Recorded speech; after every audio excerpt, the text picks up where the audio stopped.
The review committee concluded that the decisions to reclassify this inmate to medium security and transfer him to Lamakaza Institution were sound and followed all applicable laws and policies.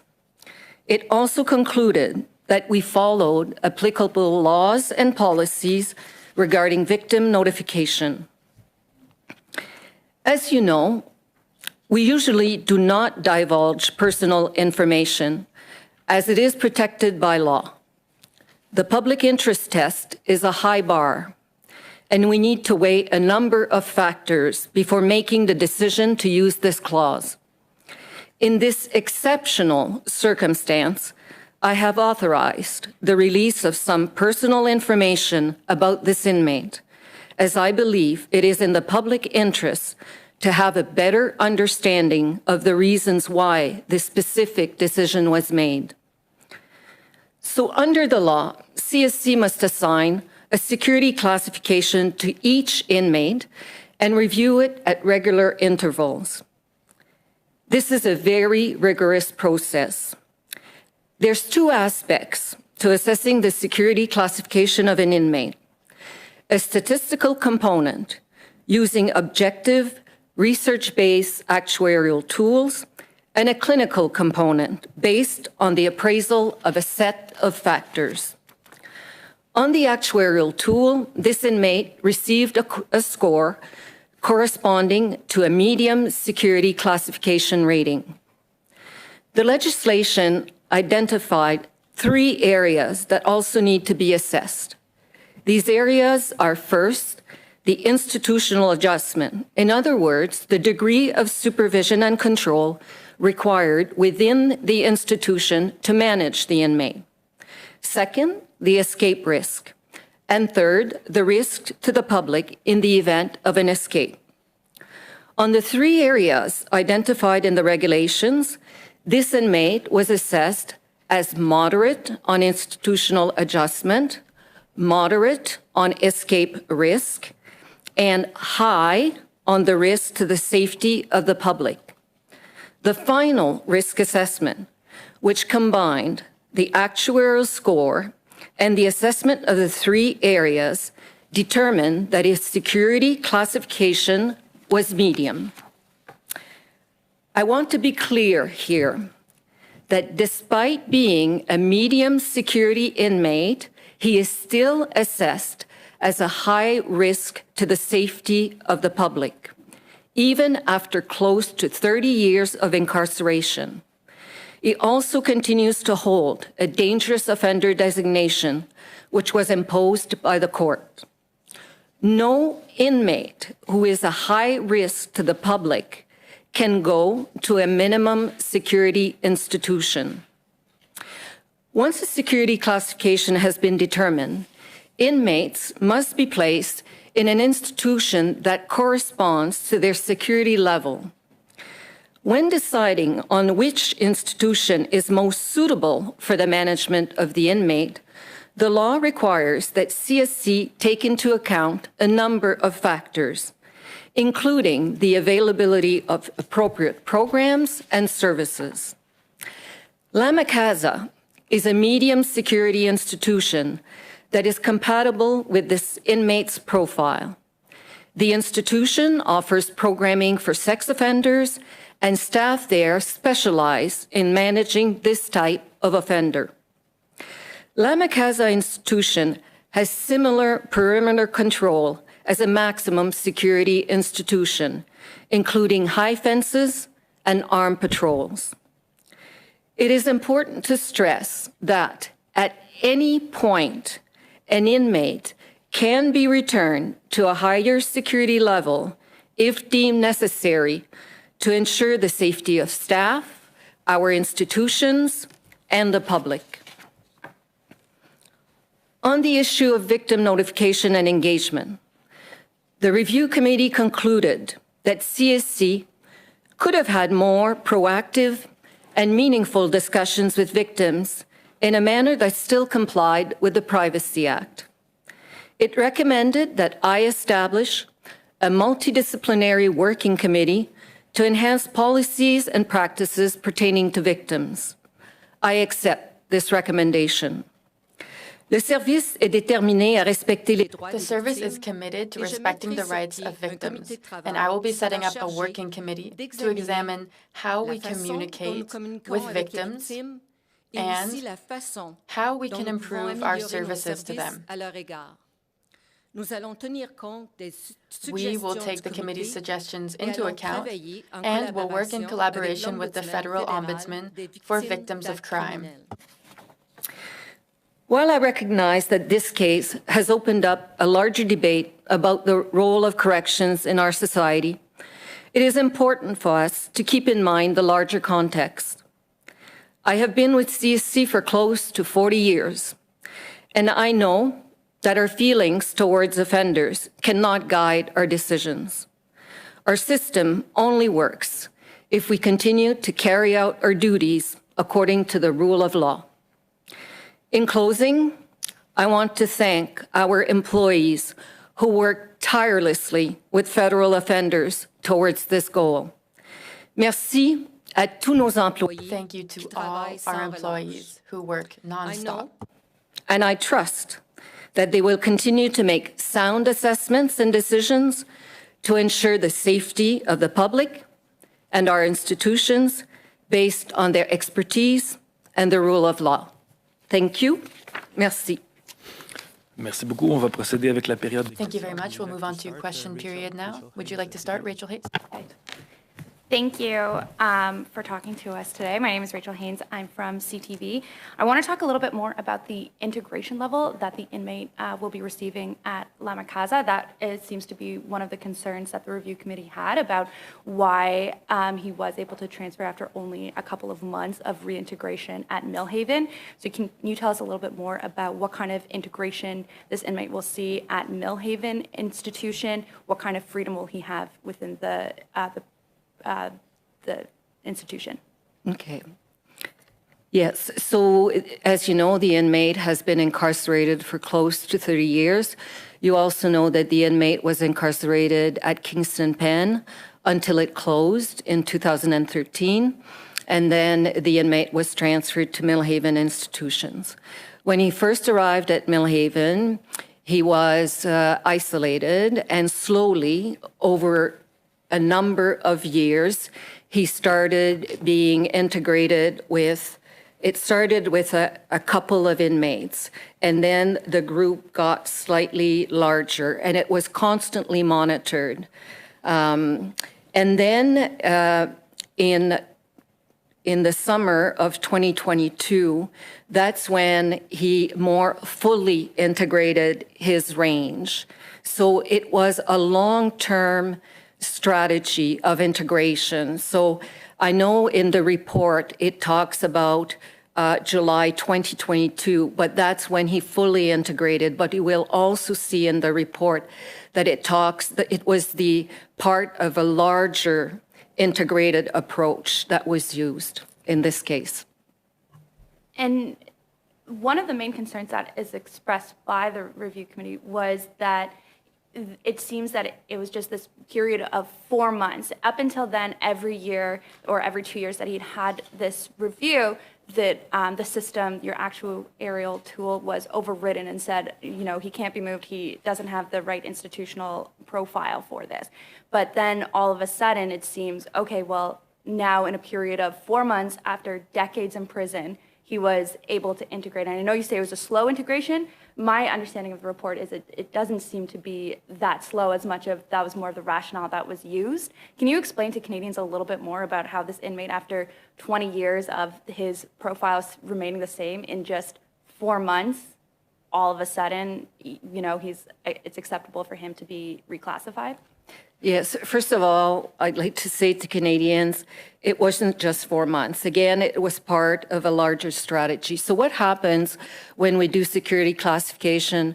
I explained that we look at institutional adjustment, and that's the degree of supervision and control that's required to manage an inmate in an institution. So in the case of this particular inmate, the fact that he was integrated with 1 or 2 other offenders still meant that it required a fairly high degree of supervision and control because we had to monitor how the integration was going. And so over time, though, when he started fully integrating his range, and there were no incidents, and that was noted in the report, then it was felt that on institutional adjustment, he now required a moderate degree of supervision and control. And that's what institutional adjustment means. It means that it's the other thing I will say, in maximum security, over 95% of the inmates that are there because they cannot be managed in another institution. It means that they assault one another or they are very assaultive against staff.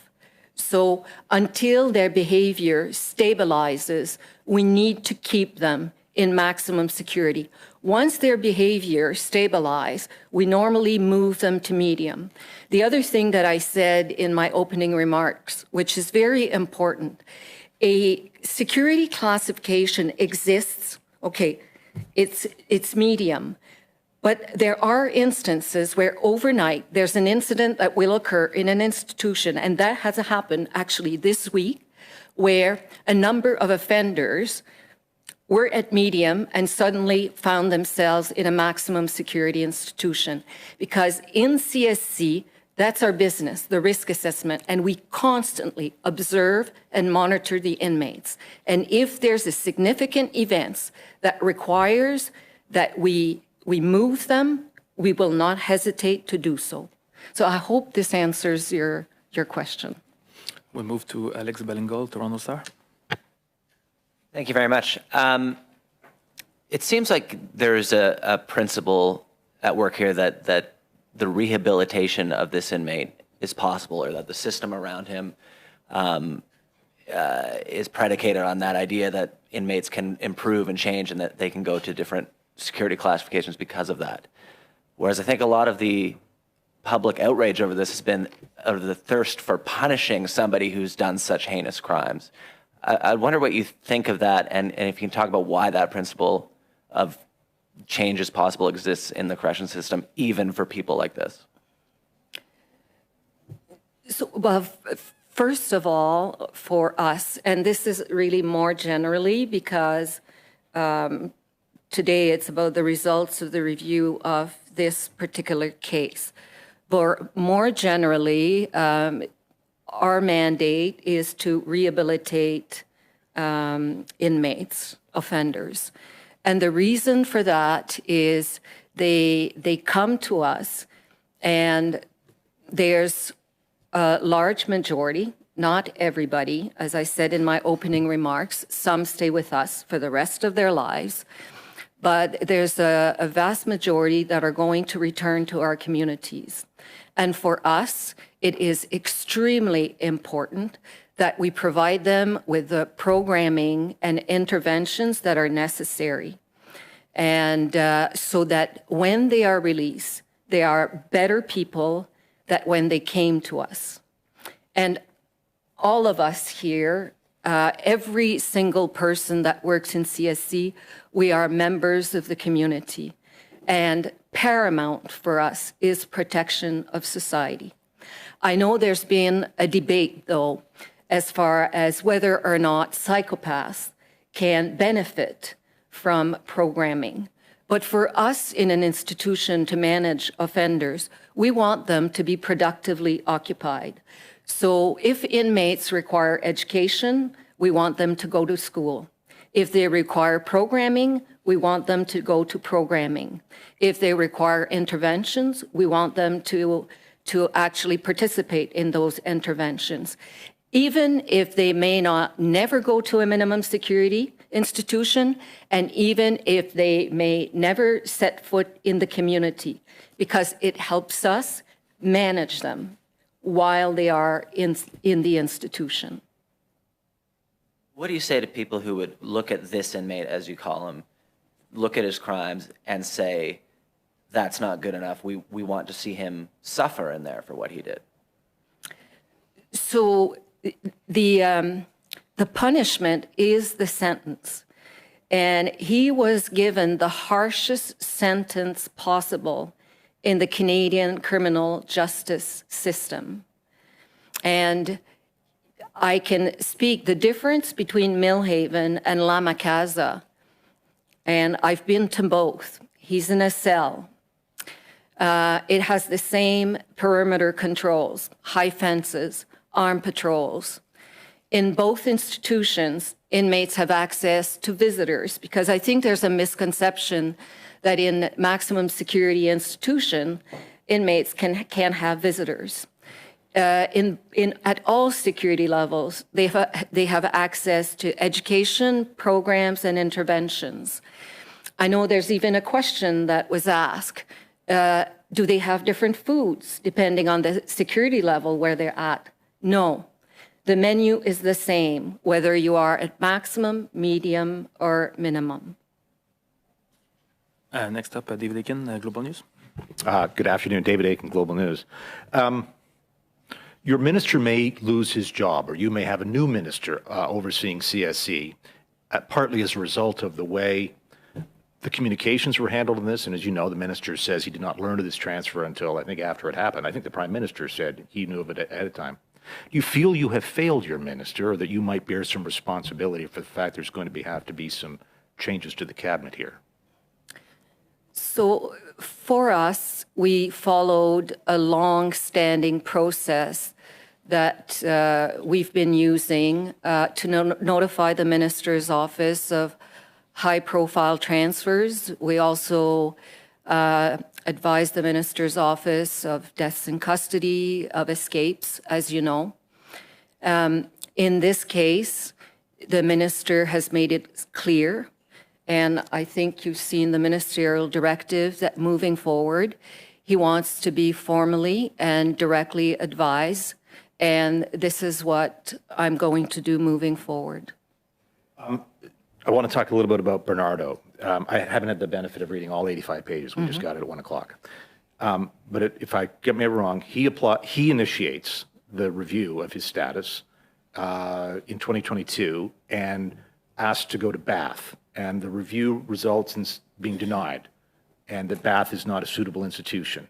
And then some months later, he again initiates the review. It wasn't CSC initiating the review. And this time he identifies Lama Casa as the institution you should go to, which seems to be more appropriate as you spelled it out. So I just want to sort of walk through that. The report also talks about the potential threats to his safety during his time at Millhaven, that he was a high-profile offender because of the nature of his crimes. He may have been at risk of being assaulted.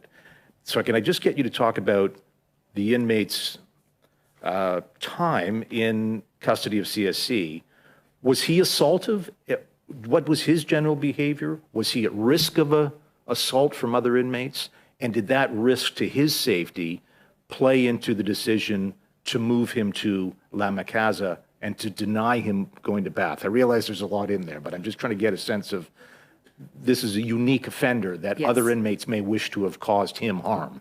Yes. I wonder if you could talk about that.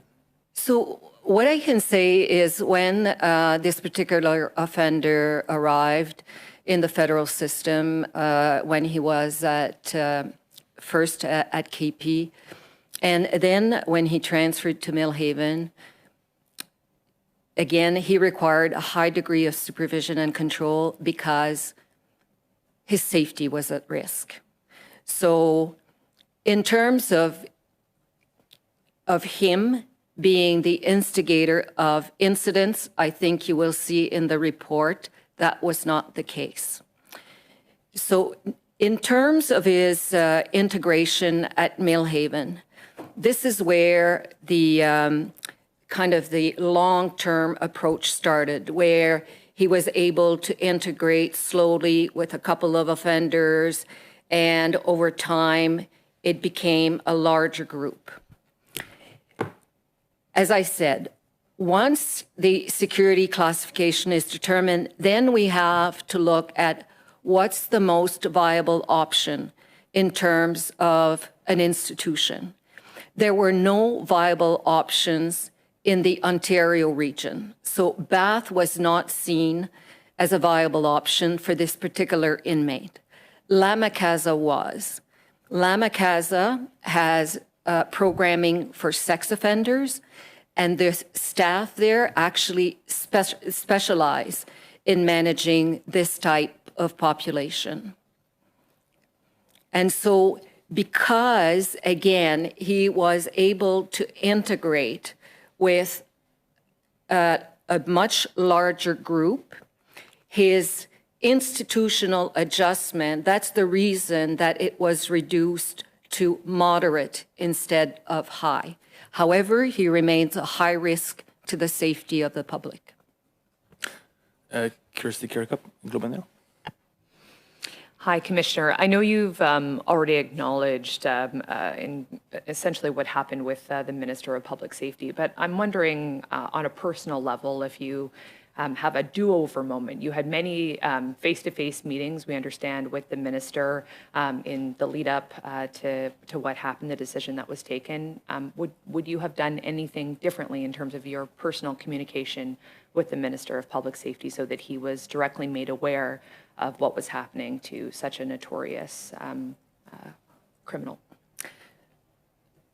So I had meeting with the ministers, but typically we do not discuss operational decisions such as security classification and transfers. And again, we've had a long-standing process.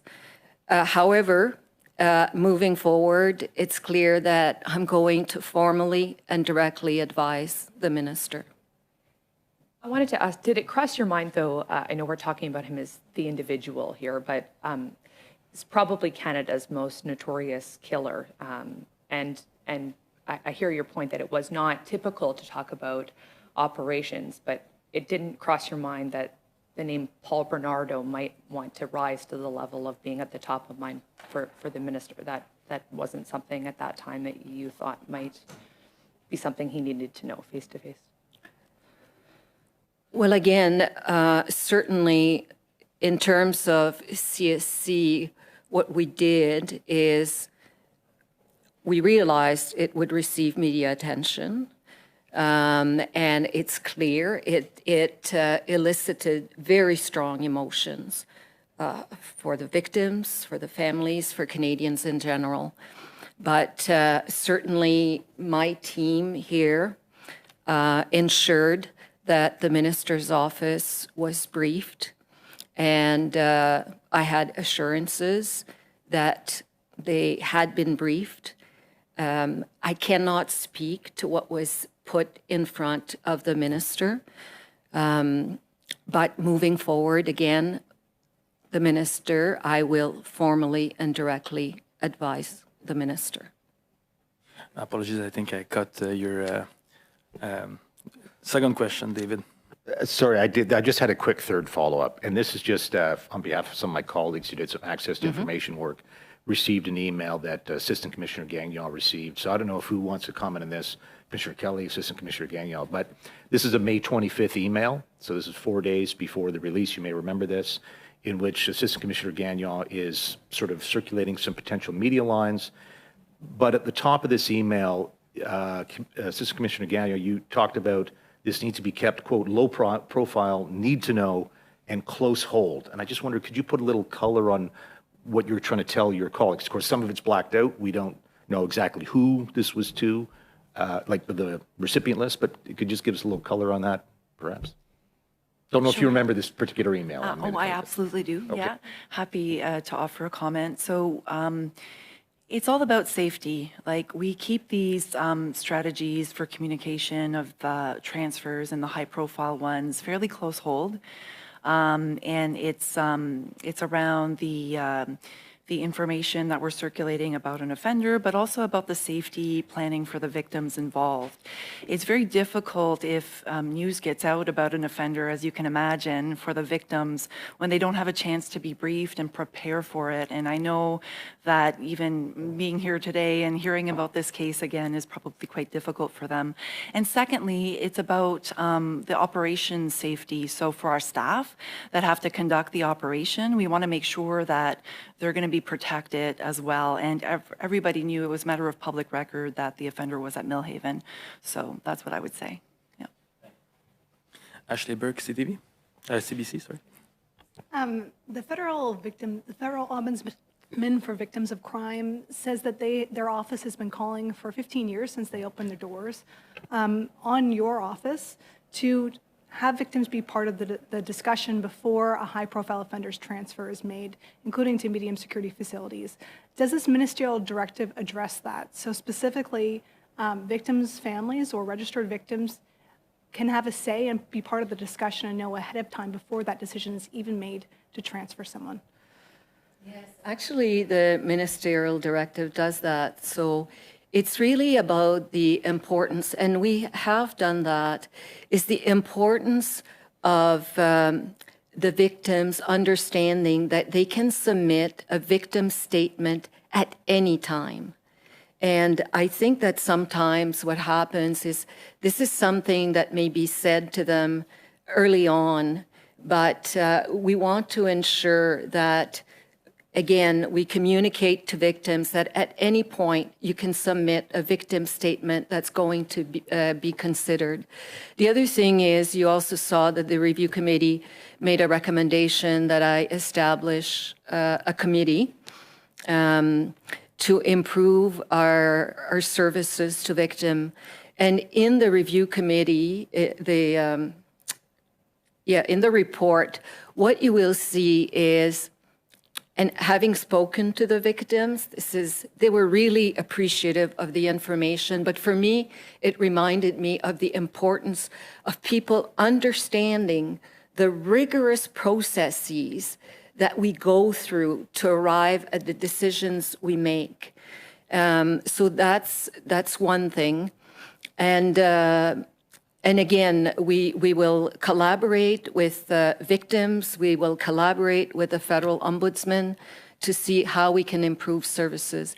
The other thing that we share with victims, if they request it, is what we call a correctional plan progress report.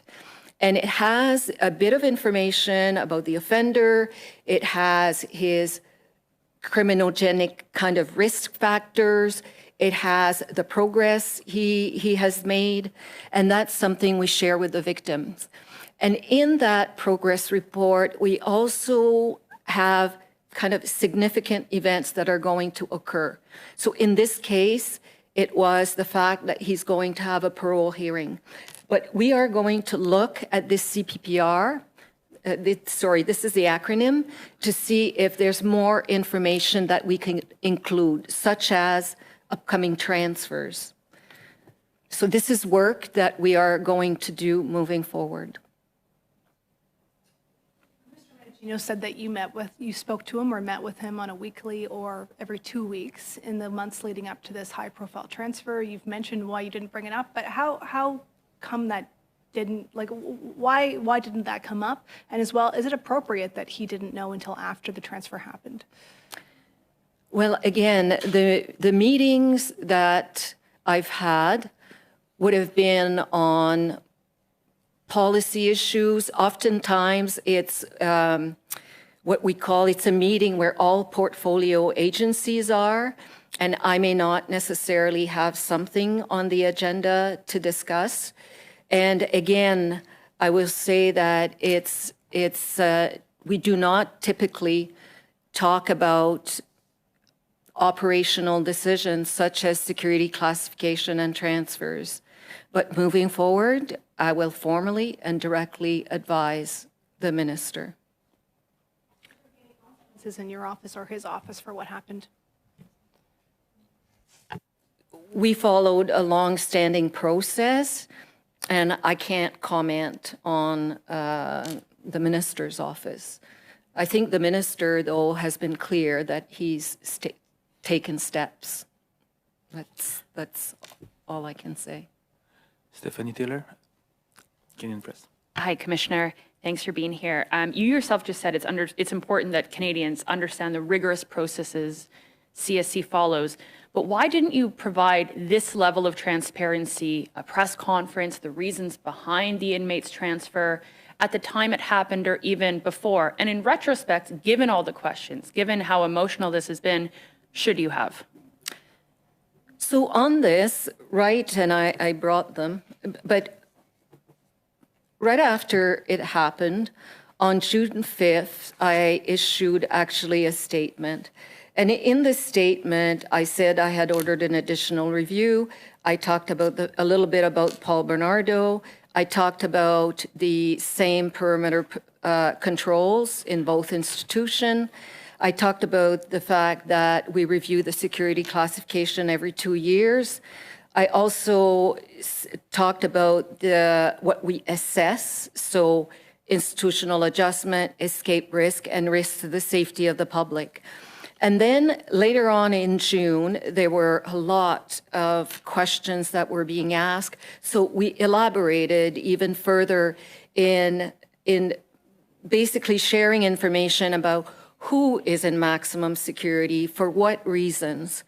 And the reason that we didn't do a press conference like this is that on June 5th, I ordered the additional review. On June 9th, we had struck the committee. On June 12th, the committee started their work. On June 26th, they submitted their report. Then we had the report translated. We had the report redacted. One of the recommendations in the report was that I share the results of the review with the victims first, which is something I did. And we also had to coordinate with the privacy commissioner because we invoked 82M to be able to release in this exceptional circumstance more personal information about the inmate. And this led us to today where I'm sharing the results of the review with you. With respect, you said, after 40 years of being at CSC, and you won't say the inmate's name, given the extent of pain he caused to this country and to individual victims, why wouldn't you think to be more transparent about this and maybe release some of the information behind his transfer before? Don't you think, or do you think, that might have taken down some of the temperature and some of the debate we've seen in this country? We released information as soon as it broke out in the media. We did release some information. What I will say, though, and the reason I'm not actually mentioning the names of the victims, that's out of respect for the victims, because I spoke to the victims. So I just want to say that. That's the reason I'm not mentioning the name. But the one thing, though, having spoken to the victims, and there's a recommendation in the report, I think that we have more to do in terms of sharing with the public, not when there's a crisis, but sharing with the public the important work that we do in protecting society. So, and our job is challenging, it's complex. We have very, very rigorous processes.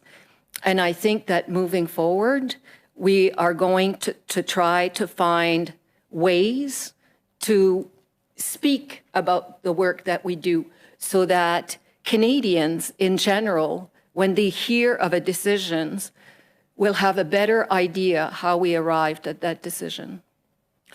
Je vois une question seulement sur Zoom. I see one question on Zoom. I know we don't have too much time left, so if you would be able to answer one more. Thank you. Boris Proulx du Devoir. Boris Proulx from The Devoir. There's something that's not clear. If a minister wants to overturn the Commission's decision, how would that be done? Le ministre ne peut pas renverser. The minister cannot overturn the decision. The decision is that of Correctional Services Canada, and the review Or rather, the mandate of the committee was to determine if the service had acted with respect to the law and our policies. And we determined that it was the case. Now, a journalist asked you if the minister was aware of all this. So what is the meaning of this if the minister cannot change the situation whatsoever? So what's the meaning of this debate on what the minister was aware of? My question is, why inform the minister if he actually can't change the decision? Well, I think the debate was more so on the advice that had or had not been given to the minister's office. I think the debate was more so centered around that. After that, like I said, I did call for a review, an additional review, because we had already done an internal one to determine if we had acted in a manner that respected the laws and policies. So you don't think that the laws and policies could influence your decision? I think yes.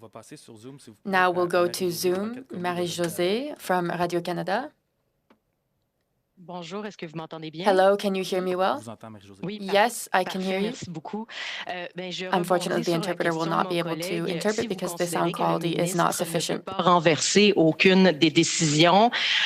Pourquoi souscrire en fait à sa demande de l'informer et est-ce que ce n'est qu'un exercice de communication? Non, si c'est clair que quand no. What's clear is that when I was informed that the security clearance had been identified as being medium security, I know that my operations team, so France's team, ensured that it was respecting laws and policies, and this was the case. The internal review determined that everything was fine. Now, if after review we had found that we did not respect the laws and policies, well, of course, we would have had to have done something. Puis, j'ai une autre question. En fait, si c'est possible de répondre en français à une question d'une collègue un peu plus tôt, vous disiez reconnaître que il y avait une défaillance au niveau de la communication auprès de la population. Donc, qu'est-ce que vous allez mettre en place là, pour s'assurer que la population canadienne comprenne vos décisions, accepte vos décisions en amont, avant les transferts des détenus? Ben, c'est clair, ça c'est des discussions que j'ai. So these, of course, are discussions that I do have with the communication sector. On veut justement que les Canadiens et Canadiennes We do want Canadians to understand the procedures par lesquels on rend nos décisions. And the process through which we make our decisions. These are complex processes. They are very robust. We have ideas about how we could reach a greater portion of Canadians to share the very important work that we're doing. Et est-ce que la population pourrait vous faire changer d'idée devant l'indignation? Est-ce que c'est une possibilité? De faire changer l'idée sur ce cas-là? To change our perspective on this case. Est-ce que vous considérez l'indignation de la population face à vos idées pour des réévaluations? Non, nous autres, on agit dans le cadre de la loi et politique. Act in a manner that respects laws and policies. Je ne vois plus de questions. Parfait, merci. I don't see any more questions on Zoom. David? Last follow-up, and then we put an end to this press conference. This is extraordinary, and I just had the chance, I'm getting the chance to go through this. So you included in the package the letter from the Council of the Families. Yes. And this kind of goes to what my friend Alex was talking about. And I just want to read back what he asked the committee, the review committee. While principles of rehabilitation are critical and apply to 99% of the federal prison population, they do not to the remaining 1%, like Paul Bernardo, who are beyond rehabilitation. The system can neither pretend nor play games. And he wanted to know why you didn't wait the sentencing from Justice Lesage, why you didn't wait the findings of 3 parole boards, 18, 20, and 22, that this guy is still a psychopath. Why there isn't that? Yes, you follow the rules and it's all, we did this, assess, but you didn't remember that it's the inmate Paul Bernardo, the most evil person that I've known in my lifetime, you may as well, that there needs to be some exception to say, no, don't even ask again. You see, and that's the outrage I'm reading in the letter from the Council of the Families. And I think some Canadians are good. Why wasn't there some outrage on the behalf of the human beings who run CSE to say, we are not going to move you? So in CSC, we have compassion for the victims. I started as a parole officer. France has been a parole officer. Paul Bernardo has committed horrific and unspeakable crimes. Both France and I have read files where others have committed horrific and unspeakable crimes. The thing is that in CSC, our job is to manage the inmate. And where can we manage this inmate? Decisions in terms of his release to the community are not made by CSC. They're made by the Parole Board of Canada.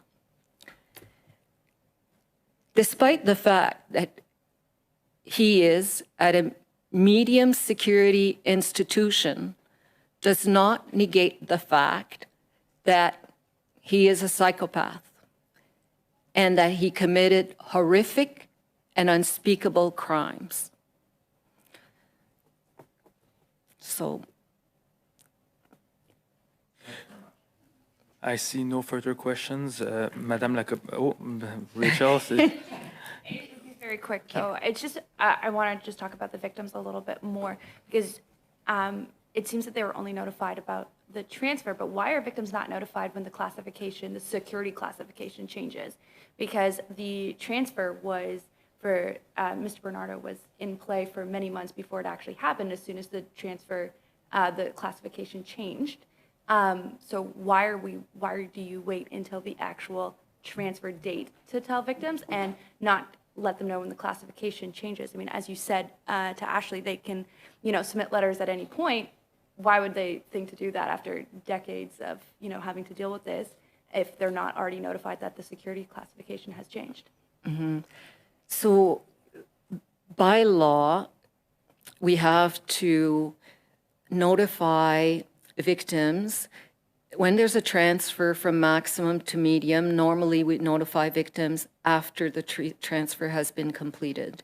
In this case, we notified the victim in the morning and then let them know that he was going to be transferred to a medium security institution. And then after the transfer, we let them know that he was transferred to La Macasa.